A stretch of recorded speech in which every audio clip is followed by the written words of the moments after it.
Hi, everyone. Welcome to another episode of the AfricanMusicLaw.com show. If you are keeping up, we are at the 158th episode. And today I wanted to do things differently. I think sometimes with having guests, it's awesome, but I want to be able to talk to you all. One of the biggest requests I get from the African Music Law community is always write some more. And of course, give us commentary. We love the guest, but we also want to hear from you. So this is my attempt to intermittently get in there and talk to you all about some of the news trends, stories that are going on in the industry as a whole. Feel free to ask your questions. Let me put it right here with the comments. So feel free to leave your comments. I'll do my very best to answer your comments as we go along. So right here, leave your comments and questions you have.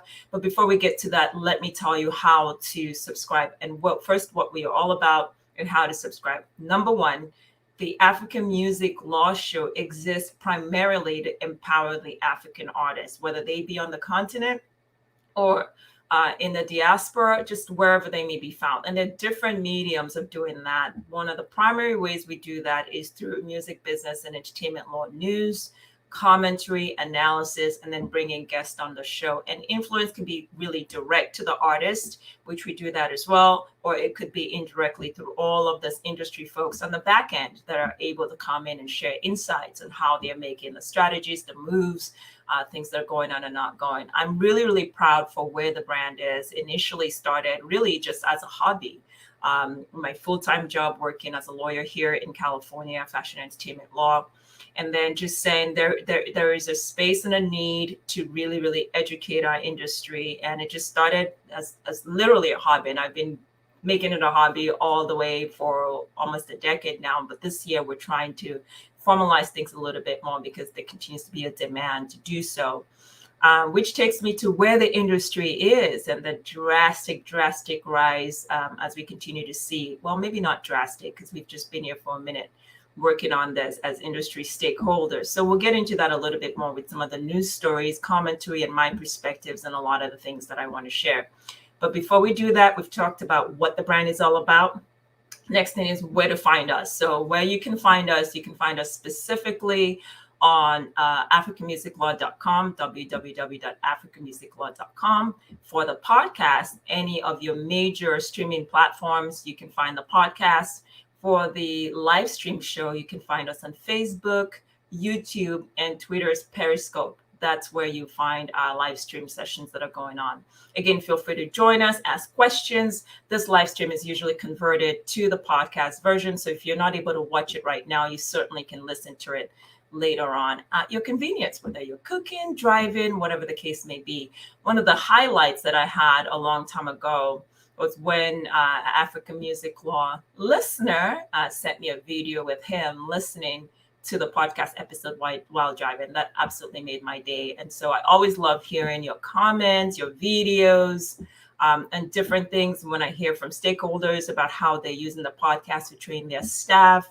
When I hear from, that's on the business side, when I hear from law firms on the continent saying they're using some of the case studies, some of the podcast episodes to also train their attorneys, that's amazing.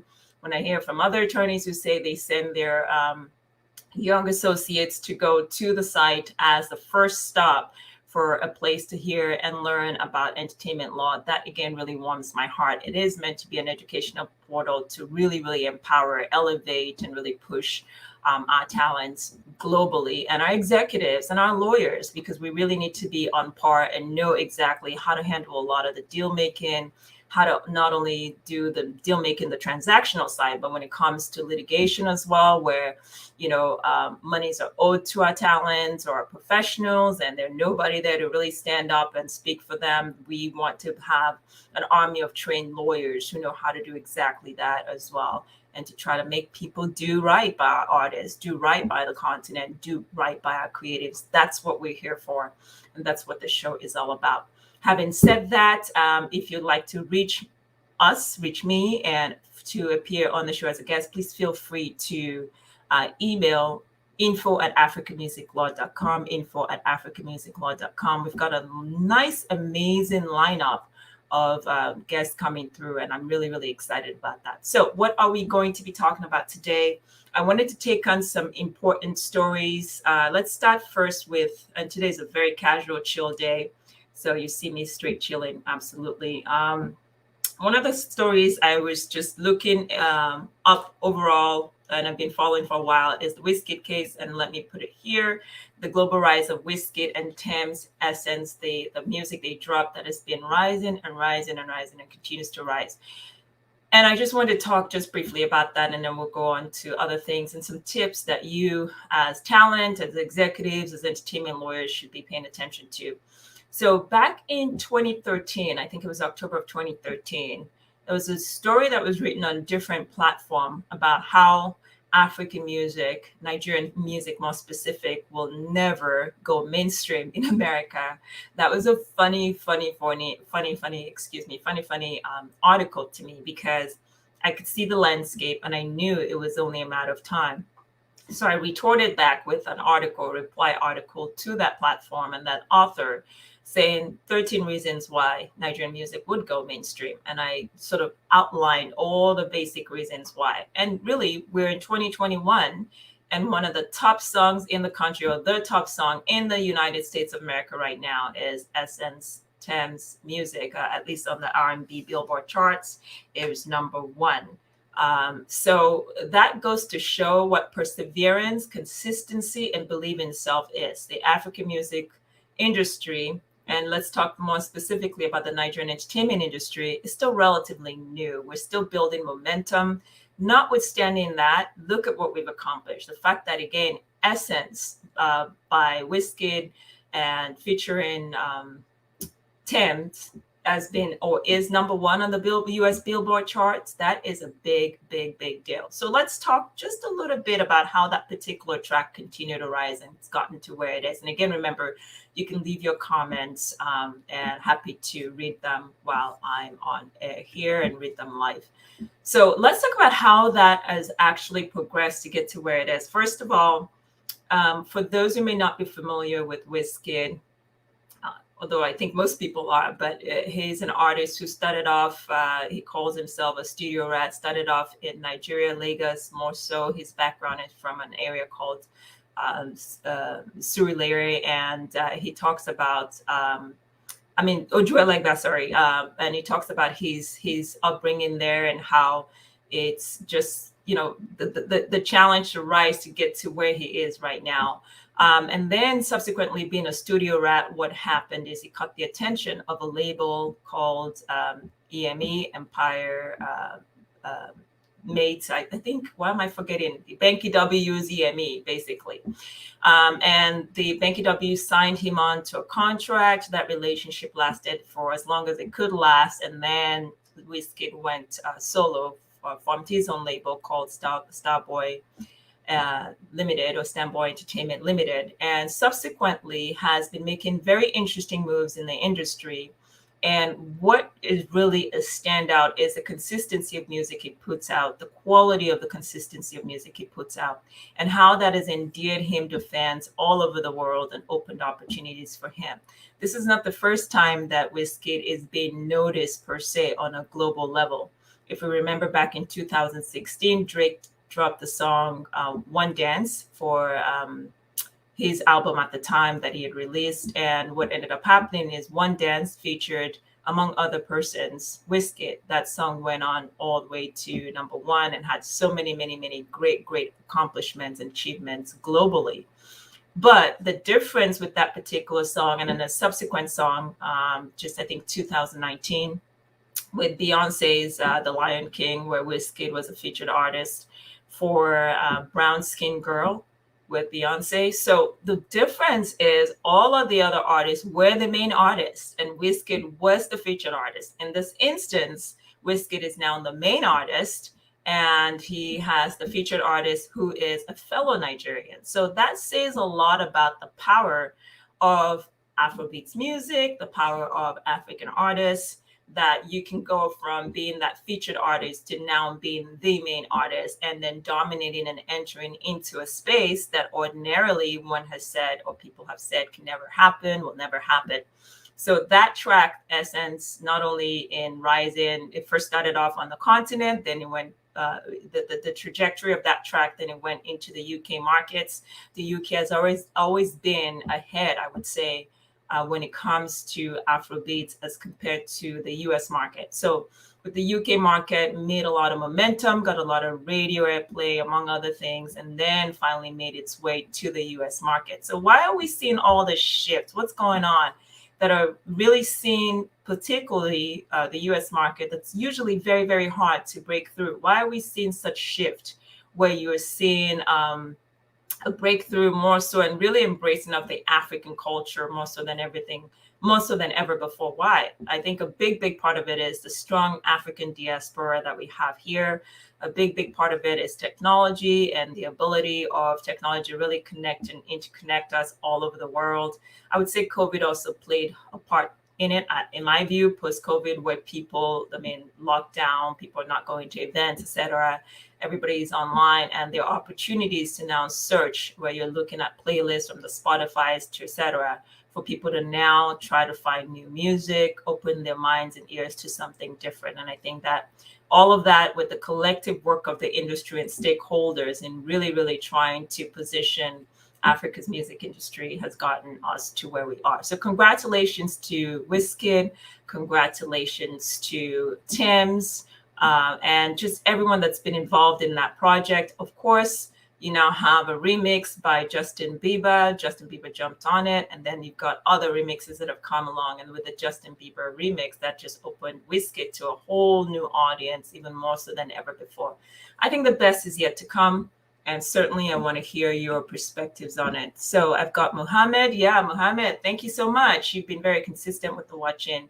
So good to see you. Thank you so much. He says, hi, I'm watching from Liberia. Liberia holds a really wonderful place in my heart. I've got some wonderful people that I know from Liberia and are part of my a different network that I have for my magazine, Lady Brill Magazine. So we'll put a pin on that with Wizkid. I think that's all I want to say on Wizkid, #1 on Billboard's R&B hip hop chart.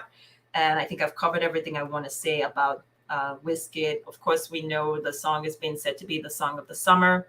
And I think it's just the best is yet to come, even with that particular song, and more opportunities that are coming from Wizkid. He's touring or getting ready to tour the US. He sold out with respect to the UK, the O2 Arena, in like 35 minutes, 3 shows sold out. That's amazing. And that just speaks to the expanded opportunity to take that audience to an even bigger stadium and fill out the stadiums, right? Or a capacity of at least 40 to 50 or 60,000 in the Western market. And I think that can absolutely happen. So excited for him and the movement. The last thing I will say about Wizkid, and I don't know if you all are noticing, at some point, and I know I used to talk about it as well, at some point you started to say, what's going on with you? Because, you know, from the Coachella festival to other things, Wizkid was not showing up when he needed to be showing up here in the States, among other things. And that disappointed a lot of fans. And there were questions on, are you really serious about your craft? And just all kinds of different things happening on the back end where we weren't seeing that consistency. And I have to say, I think Wizkid is showing maturity and growth. And that maturity and growth is translating, from what I'm saying, to a clear understanding of his brand and clarity about his brand, the positioning. I'm looking at a lot of the collateral materials on the content that's being put out there. I think he did a feature with BBC, I think it was, where he talks about his life trajectory. He's owning his own narrative, telling his own story, and really focused in on the branding. And the branding is not just unique to the music side.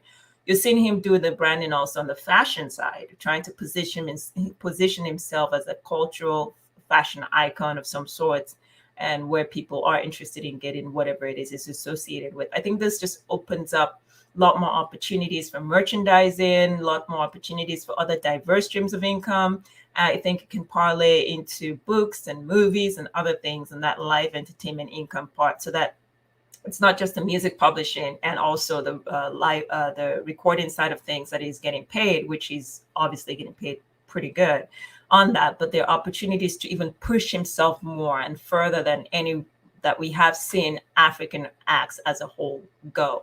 So it'd be interesting to see what he does with that. We know Davido is already sort of getting ahead in that step with the Coming to America movie that he appeared in, and it appears that there's something else he's working on that he's in now. So though not, the details are still sketchy.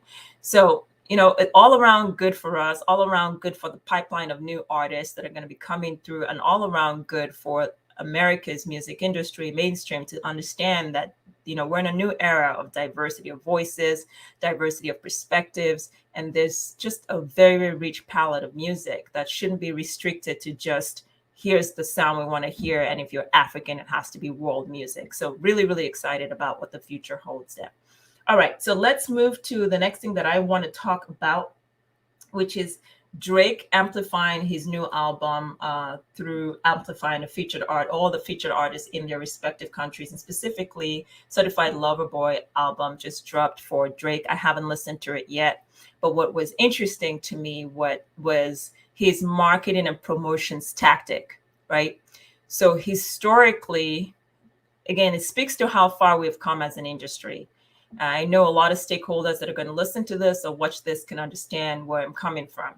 So you would have African artists collabo with American artists, and for the most part, or other Western artists, but in this instance, American artists. And for the most part, they had to beg to be featured. They had to beg to feature the American artists, pay them large sums of money, and over again, you would never see that main American artist actually promote the work that they got paid for.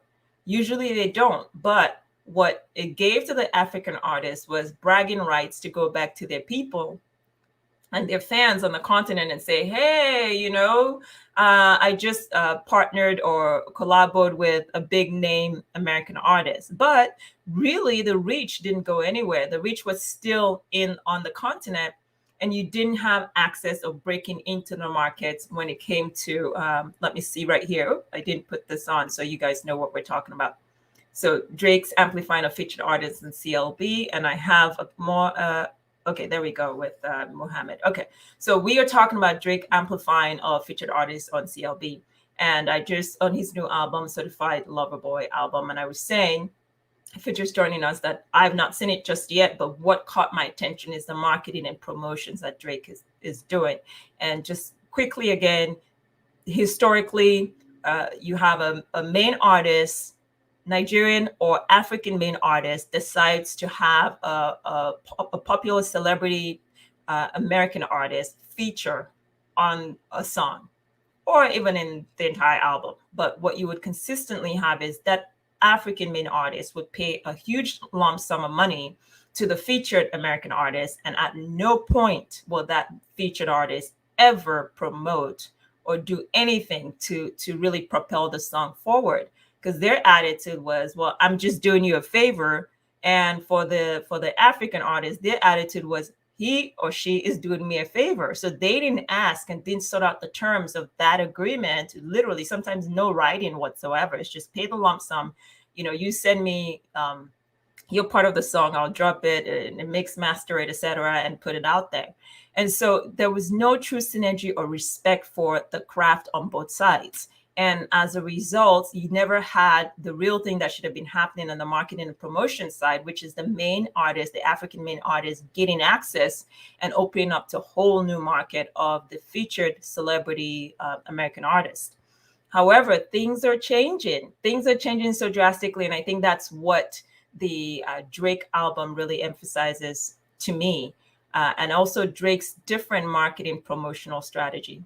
First things first, what caught my attention beyond the merch deal he's done and all the other stuff he's done with other artists that are on track, or non-artists as well. I think he did something with Giannis for the NBA on the merch deal side.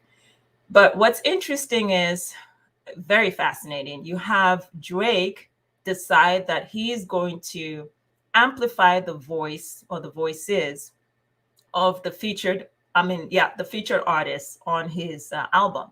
One of such featured artists is Tems, who we just finished talking about, who was a featured artist for Wizkid's Essence, as we just talked about. But Drake takes it a step further. He actually takes out billboard ads in Lagos, Nigeria. That is a new one. That is amazing, and that's new. And that is a strategy that I want every African artist and executives or representatives paying attention to. You don't have to wait, especially in the US market or any other market you want to dominate. You don't have to wait for others to do it, for labels to do it for you, for others to do it for you. And yes, some can be expensive, but many times taking out a billboard ad, especially in local markets, when you look on the back end to see the regions that your artist is really trending and there's a need for that artist, you can take out a local billboard ad over there. So Drake took out a local billboard ad in Lagos and said, "Hey, Lagos, Tems is on my new album. Go check it out."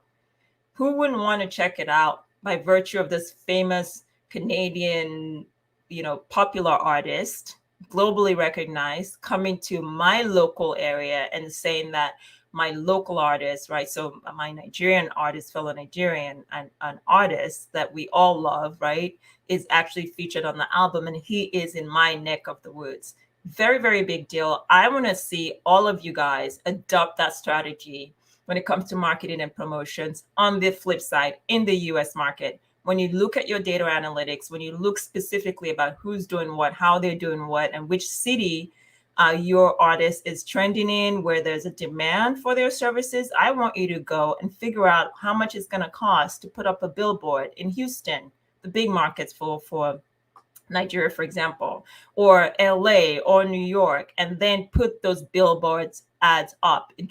Wizkid is coming to tour. If you're managing Wizkid and all that stuff, it's not enough to say it was coming to tour. He happens to be a big artist that's now getting recognized. But if he's not on that scale, or even if he is on that scale, take a page from what Drake is doing and go ahead and amplify Wizkid in that market. And if there's a collabo of some sorts that he's done with the local artist, then amplify and say, Houston, you have Lecrae, for example, and Lecrae, who I absolutely love, Christian hip hop artist, although sometimes he doesn't want to be called that, but basically he's known really well for Christian hip hop music. So if Lecrae, for example, and you had Wizkid collabo, Wizkid, take a billboard ad, and say, Lecrae, hey, Houston, Lecrae is on my album, my new album, Made in Lagos Deluxe Edition. That's what I want to see us doing. We've got to stop sitting back and thinking that, people are doing us a favor, and own what exactly is ours authoritatively and persuasively. And that includes making money moves that are not as expensive as we may think, although in certain markets they can be expensive, but really, really go a long way in amplifying the brand. So really, really good shout out to Drake on that.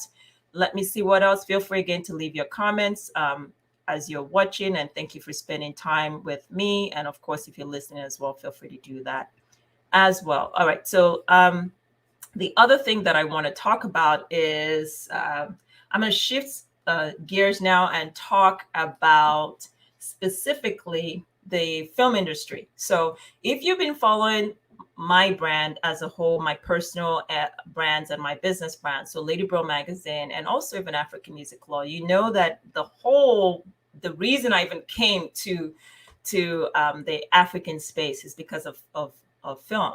I absolutely did not have any music on my mind. That's for sure. I just enjoy music to enjoy music. But my maternal grandfather was a musician, but I don't, get on to do anything related to the music space and just representation, but to share, go outside the confines of working to start doing all of this, creating content and marketing and promoting and giving visibility to musicians. That wasn't my thing. It was more on the fashion film side of things.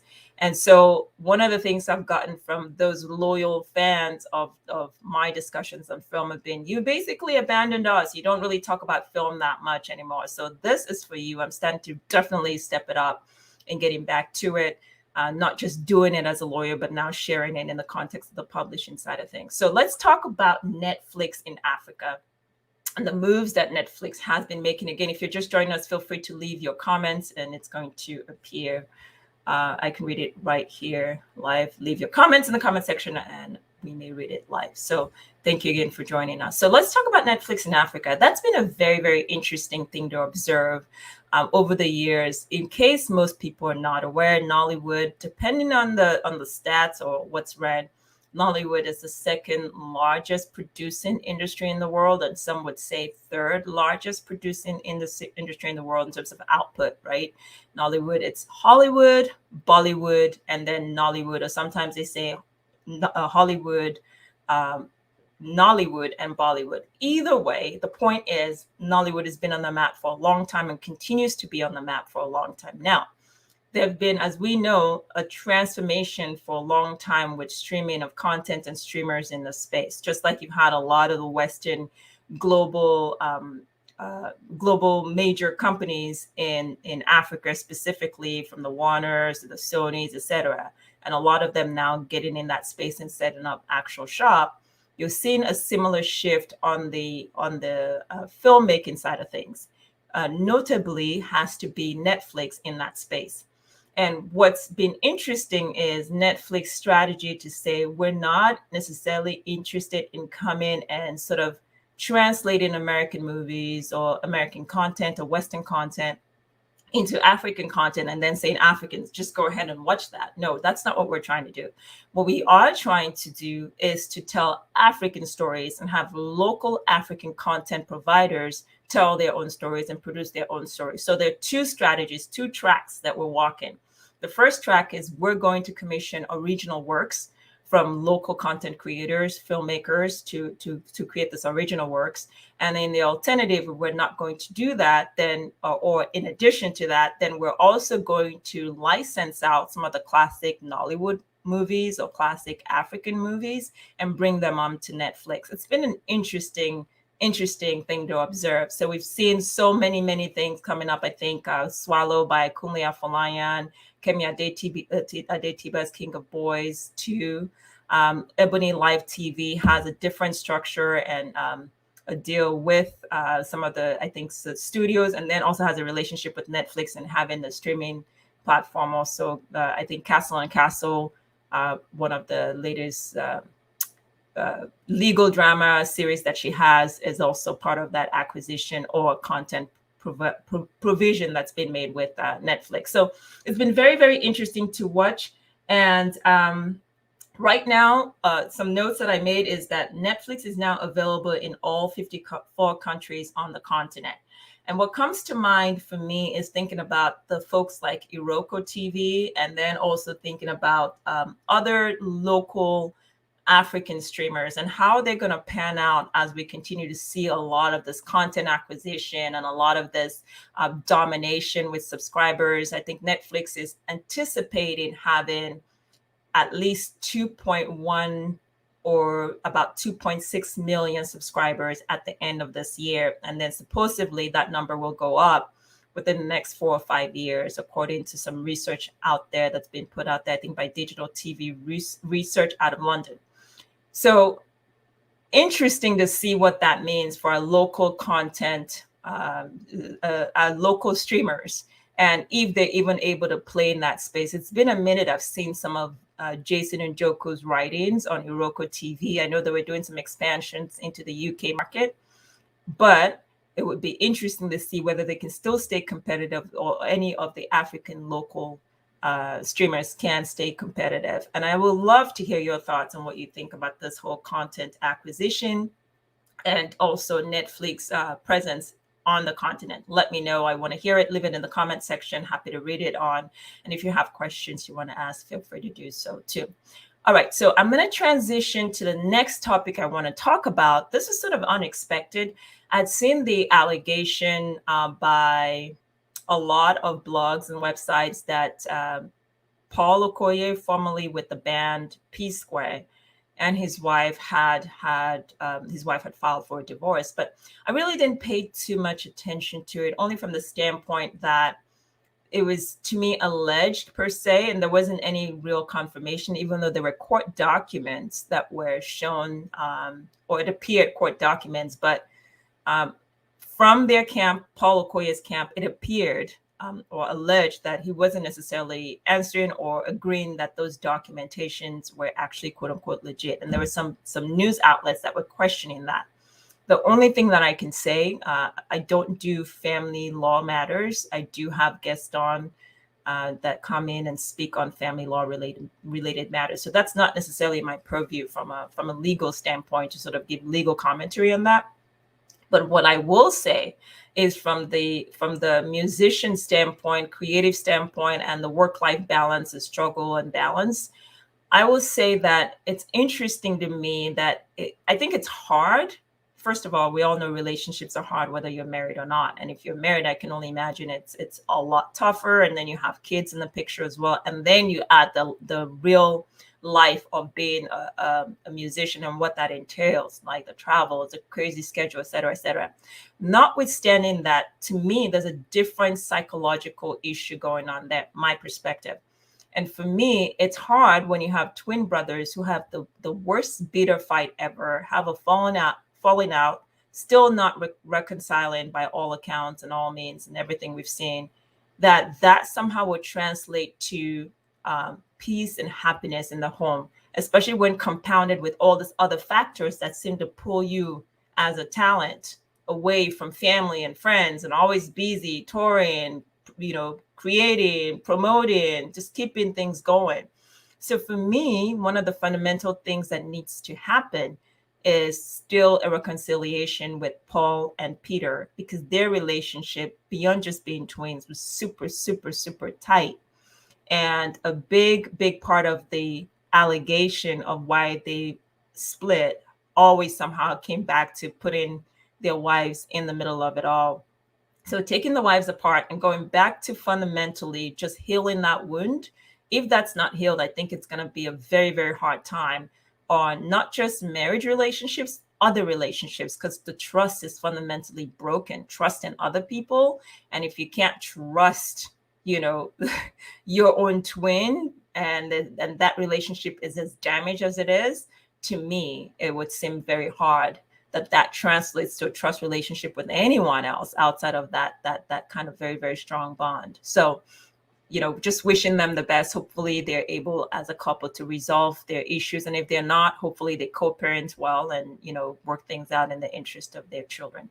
So that's what I would say with that. But the reason why I even brought that up is the whole two-face, Baba and Annie Idibia, and the entire explosion of Annie Idibia on social media. You all know I always say that it's very important as talents, as creatives, and those involved in relationships with creatives, family members, etc., to really keep things off social media, right? Everyone has their problems, and just got to figure out a way to solve it. And I'm not sure how social media helps resolve that. So with the whole Annie Idibia situation, I'm not sure why she gets on social media and went off the way she did on Two-Face, or Two Baba as he likes to be called now, for several reasons. From the onset of the relationship, there've been extensive writings on it. I certainly have written from a standpoint of a lot of this kind of issues coming up under the category of celebrities behaving badly. They go and they just go off the chain on social media. The Two-Face having several partners and several kids with several women is nothing new. We all know that. And the recurring issue with one of his wives, or previous wife, I think is the first wife he ever married, and I think Annie's the second. Correct me if I'm wrong. It's alleged.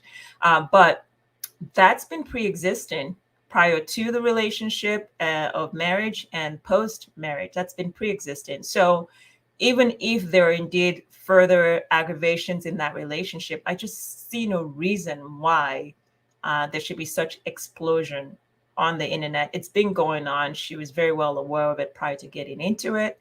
And again, going back to that psychoanalysis, if you will, just take it off social media and sort yourself out. Really, social media is not going to help.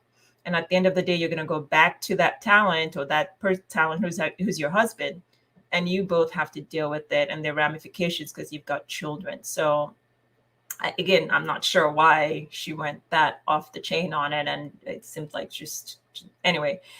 So hopefully that's sorted out on the part of the talent, since this show is really focused on talent. I think it goes back to the creative.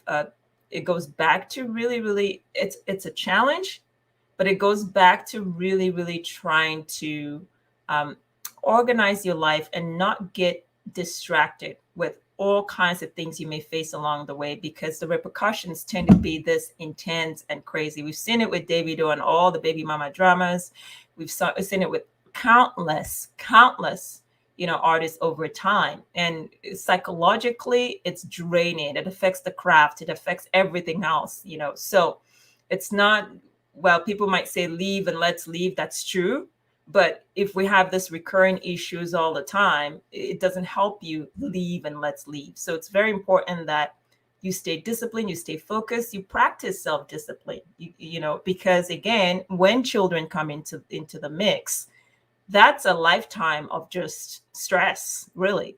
And if you can handle that, more power to you. But if you don't think you can handle that, really, really just take a page and avoid all that. Okay, so we've got a comment from Tina Weta, and she says, "Thank you so much, Miss Uduak. You always provide interesting topics with loads of information. I'm learning things I had not previously considered." On another note, I was very sad to hear about the passing of Lee Perry, but so happy he left a treasure trove of music to keep us thinking, creating, and entertained for ages to come. Thank you so much, Tina Weta, for sharing that. I appreciate you. And yes, it's always sad. We've lost some really, really amazing talents of recent times. And people, please take care of yourselves. Of course, if it's your time, it's your time, but definitely take care of yourselves as well. So thank you so much for that commentary. So the other area that I want to go, actually, you know what? Let me take a quick break, water break, and we'll be right back and to continue on the conversation.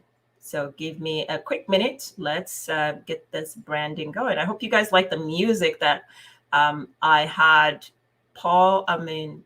John Kawasari make for me. He always produce a lot of my music, but I really like this one. Let's take a quick break. We'll be right back. Before you know it, give me about 15 seconds to get my water break.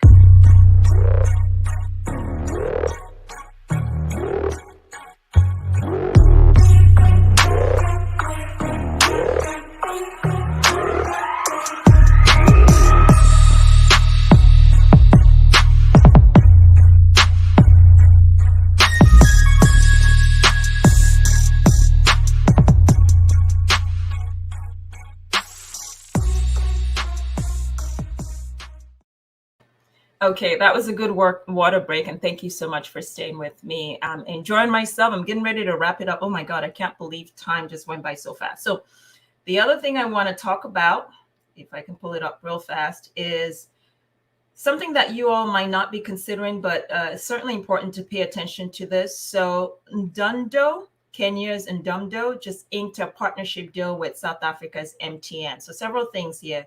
Mdundo does a lot of music distribution, and actually it's co-founded by a Kenyan and a Danish guy, or one of the Scandinavian guys, and I think they're also traded on one of the stock exchanges in Scandinavia.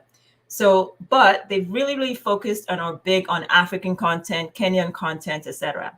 Then you have MTN, the telecommunications company out of South Africa, that is all over the continent, has a huge presence in Nigeria. And the fact that Mdundo can now, I think they're up 8.3 million subscribers, if memory serves me right, from the launch that they talked about. And so now they have reached to be able to access hundreds of millions of subscribers through MTN and then serve up their premium content. And I think that just goes to on the music side. A lot of the distribution that we're saying, music distribution, lots of people entering into the space. We have the Westerners entering into the music distribution space, but local companies like telecommunication companies really, in my view, monopolizing that area and also expanding it to do deals like this with companies, distribution companies like Kenya's Mdundo. I think that is a wonderful thing overall because of the African continent. Getting to really benefit from our African creators. So that's interesting to observe. And I just want to mention that deal. The last thing that I want to talk about before I begin to wrap things up here is the IFPI launching the first South African music charts based on streaming data and much more. I can't emphasize enough the importance of really understanding your data on the back end, whether it's film, whether it's music, and even fashion and the arts. You need to understand what your numbers are saying, because that data really is the new currency. And that makes a huge difference on where you are moving or how you're moving, including an organization like the one I just mentioned, because then you really know from a business standpoint where you need to be going and and the moves you need to be making for purposes of having true return on investment, for giving your users or customers or consumers what they actually want. So that's where I'll stop today. Hopefully you all have enjoyed this. It's meant to be very casual, chill, no big deal, kind of sit back and talk and chat about what's been going on. Again, like I said, my readers and audience and listeners generally tell me we love the guests you bring on, but we can't get enough of your writings and we can't get enough of your commentary on a lot of issues that are going on in the space. And I'll be honest with you guys, I think that that's where we really need to improve, because when it comes to the African continent, if I cannot create the content, I almost can't see what I want. And what I want is music business, film business, entertainment law business, and analysis and discussions on moves in the industry and how we create a new pipeline and strong pipeline of executives and lawyers, among others.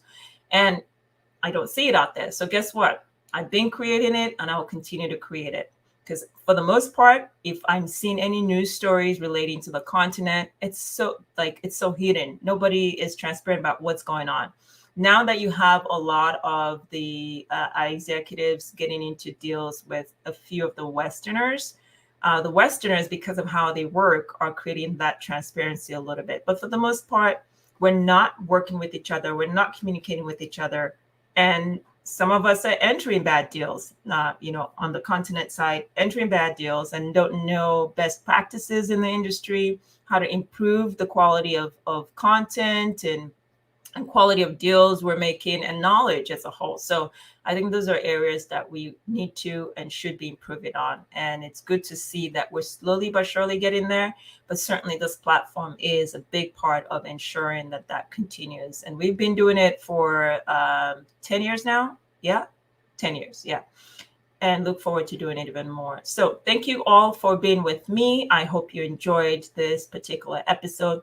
We'll bring it occasionally, and then we're looking to launch the AML Superfan Lounge, which would be like hardcore superfans of the brand coming in periodically. And we'll just chop it up and talk about any and everything you can think of, and in a very relaxed, chill lounge atmosphere type concept. So look forward to bringing that. The final thing I would say is next week is going to be hot. Next week, Sunday.